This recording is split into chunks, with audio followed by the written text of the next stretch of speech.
Salam Klenik. Kita berjumpa lagi di acara Poliklinik, membahas klinik dengan cara yang menggelitik.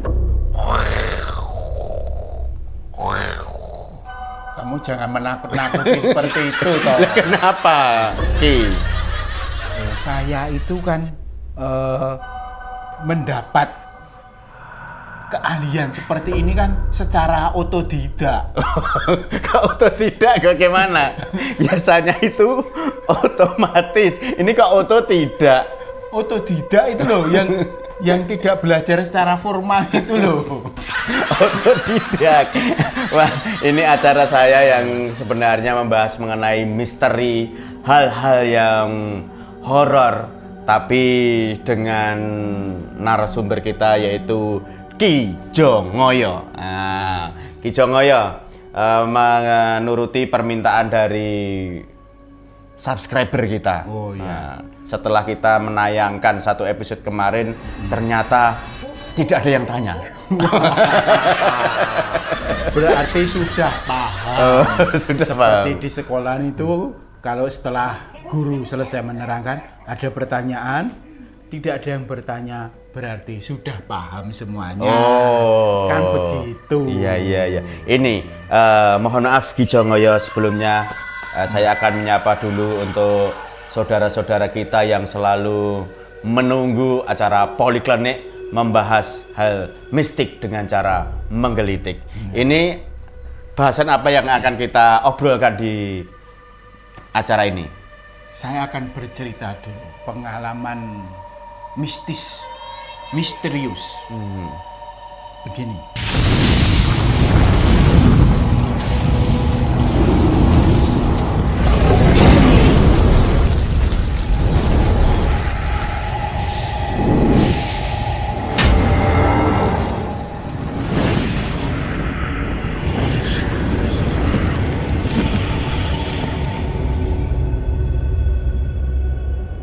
Ya, pengalaman misteri seperti apa ini, Ki? Ini kan pengalaman seperti ini sering dialami oleh tukang ojol. Sekarang kan ojol itu manggil. Itu kan peristiwa yang pernah dialami tukang ojol. Dia itu mendapat orderan, dijemput, terus begitu keluar yang ngorder itu ternyata seorang cewek, wanita, wanita cantik. Dari penampilannya langsung menarik hati. Si ojol dengan semangat langsung berangkat dan perempuan yang order tadi langsung bonceng di belakang. Sret, berjalan beberapa saat melewati jalan, tikungan, akhirnya sampailah di tempat tujuan. Begitu sampai dan si ojol nengok ke belakang. Wah, kaget Kenapa? tukang ojol itu kaget, bulu kuduknya berdiri. Ternyata yang dibonceng tadi tidak ada, hilang. Nakut-nakutin, Ki. Terus? Tiba-tiba ada perempuan menangis-nangis, berlari-lari di belakangnya. Tolong, tolong gitu. Saya kok mbok tinggal tadi. Saya ngejar ini lari gitu. Ternyata ketinggalan.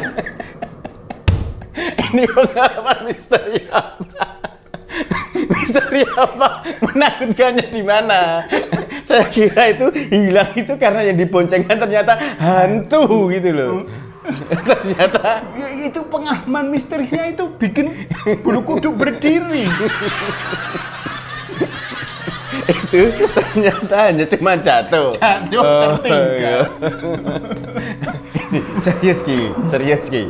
Serius. Ya, ini tadi kan tak lepas akan pembahasan tentang kita. Oh iya. Yaitu pembahas tentang hantu perempuan yang sering disebut Hampers. Kayak orang lebaran gitu loh. Mendapatkan hampers, hantu perempuan. hampers itu kepanjangan, Iya. singkatan toh. Iya. Hantu perempuan. Iya. Hantu perempuan yang biasa identiknya itu rambut panjang, pakaian putih, biasa disebut kuntilanak. Ngeri nih, Ki. Hati-hati loh, sensitif loh seperti ini. Bagi pemirsa yang membahas, yang melihat, terus tiba-tiba bulu kuduk berdiri, langsung saja ambil selimut. Kenapa? Dan kalau bulu kuduk berdiri biasanya kena angin. Kalau ambil selimut kan anget. Saya pernah Ki, waktu itu di mall, salah satu mall ternama Iya. di kota ini. Saya begitu masuk dalam keadaan sepi nih Ki. Iya. Saya masuk ke dalam toilet Ki. Saya itu sendiri, saya menengok kanan kiri nggak ada. Iya. Tapi ada suara-suara. Sst. Wah, saya nengok. Padahal saya benar-benar di dalam toilet Ki. Ada suara gitu. Baunya tuh harum Ki. Wah. Gitu lagi. Saya keluar. Terus ternyata Saya tanya ke security. ada penampakan apa gitu. Saya tanya security Tanya dulu. security, iya. Security saya ajak. Wah. Terus Pak security, tadi di dalam toilet di mall ini ketika saya mau buang hajat, Iya. itu ada baunya wangi. Security ikut ngecek ke dalam. Iya. Akhirnya untuk membuktikan itu, Iya. saya dengan security di dalam toilet berdua. dampingi berdua. Terdengar lagi Ki. Baunya harum lagi Ki. Langsung semerbak begitu. Semerbak. Sekurnya tertawa. Ternyata pengharum ruangan Ki. Saya tiwas takut. Saya tiwas takut Ki. Oh, yang dipakai timer otomatis menyemprot itu toh. Iya. Saya tewas berdiri bulu kuduk saya. Sebagai dengar supranatural. cerita. Kan sudah saya bilang, saya mendapat keahlian seperti ini kan karena otodidak tadi. Terus sejarah kuntilanak seperti apa Ki? Kuntilanak itu sebenarnya kalau istilah pakai bahasa Melayu ya, bahasa Melayu itu kuntilanak. Kalau bahasa Jawanya itu sundel bolong. Kalau kuntilanak sendiri itu artinya adalah perempuan mati beranak. Oh. Beranak lewat dubur itu ya Ki? Hah? Seperti di film itu. Beranak dalam kubur. Iya, salah Ki. Salah. Saking takutnya Ki, saking takutnya Mbak seperti ini Ki. Iya. Kalau di cerita-cerita Jawa itu kan karena dia meninggal dalam posisi hamil. Posisi hamil terus meninggal. Itu kan dikubur, setelah dikubur itu bayinya lahir lewat punggung. Oh. Jadinya bolong, sundel bolong. Nah, sama kalau di kuntilanak itu juga seperti itu. Wanita mati beranak. Itu sebenarnya populer cerita di daerah Pontianak. Oh. Itu kan sama, namanya itu diambil dari situ. Karena dulu konon pendiri bangsa Pontianak, daerah Pontianak pendiri raja pertamanya itu karena sering diganggu hantu. Itu hantu kuntilanak itu tadi. Itu. Jadi seperti itu. Kalau di Jawa itu namanya sundel bolong. Hantunya itu seperti itu, penampilannya sama. Wanita rambut panjang, pakai pakaiannya putih gitu. Long dress gitulah. Bukan sek dress loh. Oh, long dress. Emang bedanya long dress dan sek dress apa? Dress itu kan pakaian, long itu panjang, ya, pakaian yang panjang. Pakaian yang panjang. Kalau sek dress kan pakaian untuk ngesek. Itu loh, buat ngelinting rokok itu loh. Oh, gitu. Ya Ki, ini mohon maaf Ki. Iya, iya. Ada yang Maaf saya kalau terlalu. Saya sendiri kalau tidak mengalihkan ke bercanda, merinding sendiri. Iya, saya sendiri juga takut. Iya. Gitu. Ini ada yang tanya. Dari bule Luna bukan Maya.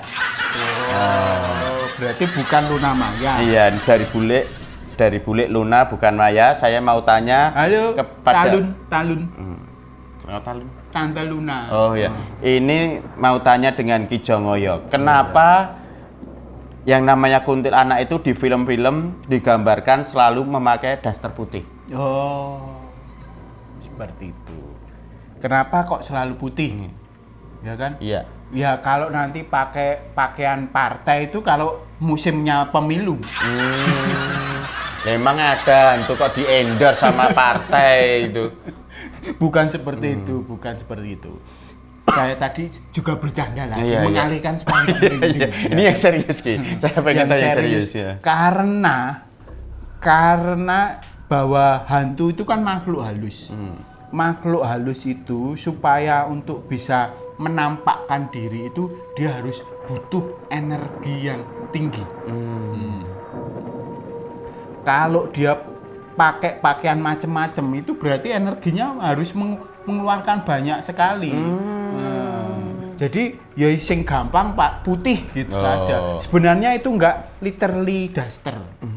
Ya itu sebenarnya seperti ya kayak asap-asap gitu loh sebenarnya. Tapi Cuma kita menggambarkannya seolah-olah itu kayak daster. Seperti pakai daster, sebenarnya itu cuma asap-asap, kabut-kabut bayangan seperti itu loh. Sebenarnya seperti itu. Tapi tampak secara gampangnya daster putih gitu. Sebenarnya seperti itu. Nah, ini Ki Jongoyo ngomong sebenarnya. Ki Jongoyo pernah melihat sendiri. Saya toh, ya saya kan pakai literasi. Kalau saya melihat sendiri, ya takut. Gitu. Ini Ya benar. takut. Belum sampai melihat saya, sudah takut. Ini kenapa sosok kuntilanak itu digambarkan wanita ini?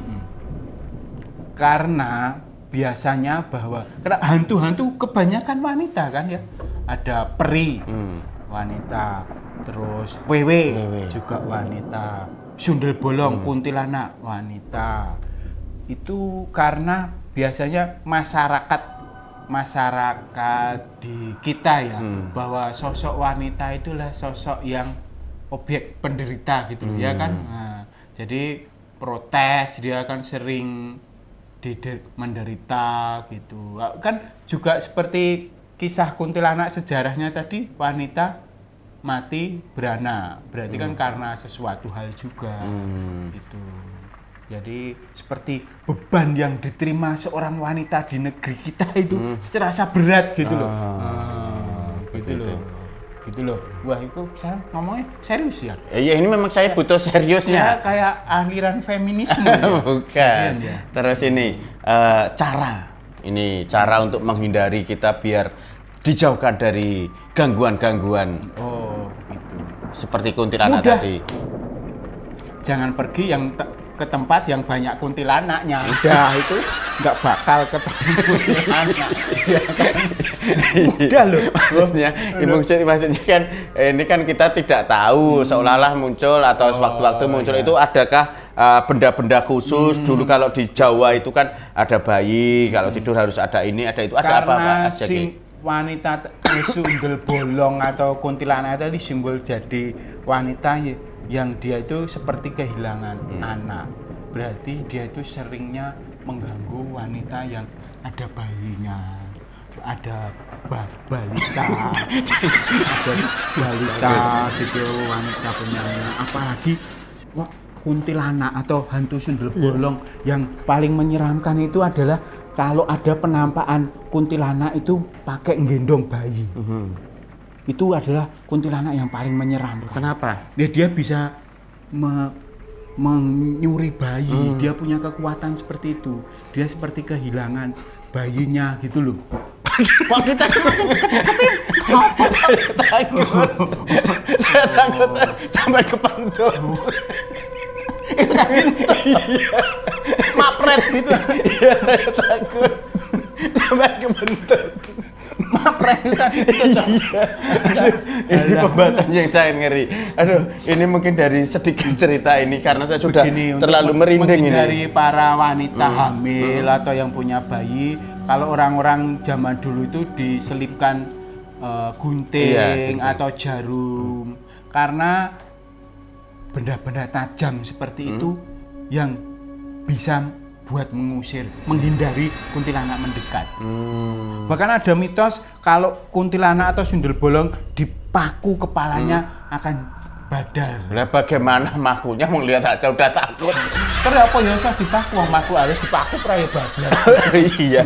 Terus ini mungkin ada nilai. Selain Masih ada lagi. Selain benda-benda tajam, juga benda-benda yang berbau tajam. Itu juga kuntilanak tidak suka juga. Contohnya apa? Karena benda-benda tajam seperti gunting, paku, jarum itu untuk menghindari juga benda-benda yang berbau tajam seperti gereh. Tahu gereh, ikan asin. Ikan asin. Nah, itu kuntilanak tidak suka. Jadi kalau pengen nggak didatangi kuntilanak, tiap hari lawuh gereh. Gitu. Jangan macam-macam lawuhnya, jangan yang enak-enak. Gereh ikan asin apalagi pas goreng itu kan baunya menyengat sekali, itu kuntilanak tidak suka. Dan yang berikutnya yang bau yang berbau tajam lagi, kaos kaki. Kaos kaki mambu itu juga menghindari itu. Iya. Pokoknya yang tajam-tajam seperti itu. Oke, saya ini pembahasan dari menit pertama sekian tuh saya takut, benar-benar takut. Ini kita langsung ke kesimpulan aja, Ki. Nilai apa yang kita bisa ambil dari kuntilanak ini, Ki? Oh, ini serius lagi. Ya. Begini, nilai yang bisa diambil dari kisah-kisah kuntilanak itu adalah seperti ini. Kita harus selalu berpositif thinking. Ya kan? Seperti kuntilanak itu. Walaupun dia mati menderita, hidupnya dalam penderitaan, terus ketika sudah mati juga jadi arah penasaran, menderita, tapi dia selalu tertawa. Selalu seperti itu. Di mana-mana selalu yang ditampakkan pertama tertawanya, ya kan? Wah, dia selalu ceria. Apapun yang terjadi ceria. Ketika kita selalu berpositif thinking, ya, itu semua hal bisa dilampaui. Oh ya, kesimpulannya untuk pemirsa yang ada di rumah, obrolan saya dengan Ki Jongoyo adalah nilai yang diambil dari kuntilanak adalah walau kita hidup menderita, pakaian hanya satu, tetaplah tertawa.